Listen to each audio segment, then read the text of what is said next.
Once upon a time, there was a beautiful, sweet young girl with blue eyes, long, blonde hair. Winnie, hindi niyo ba kamag-anak yung fairies ni na Cinderella at Sleeping Beauty? Hindi. Baka taga-ibang kaharian sila. Bakit mo naman natanong? Kasi mababait din sila. Manly. Katulad mo. Kung hindi nga dahil sa kanila, hindi nila nahanap yung Prince Charming nila. Baka kamag-anak na namin sila. Winnie, tulungan mo naman si Daddy mahanap yung princess niya. Kasi kapag nagkita sila, babalik na si Daddy sa dati.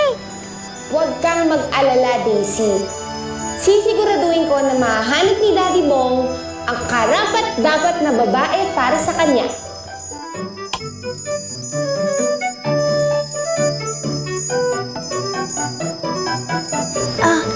Winnie, okay lang na lumabas ka. Si Daddy lang naman yung dumating eh. Winnie, Daisy, meron akong magandang ibabalita sa inyo.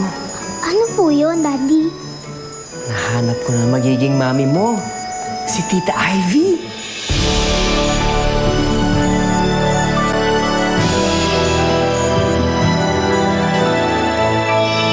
Matitigil na ang sumpa.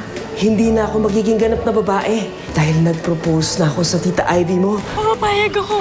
Pumapayag ako maging Mrs. Adonis. Mag-witness ako, pero isang kondisyon. Ano yan? Ako mag-host ng bachelor's party niyo. Nako, ha?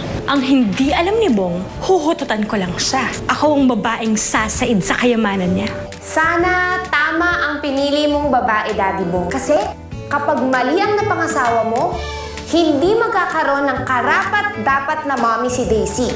O-M-G! Multo ng asawa ni Bong. Si Rose, ayun o!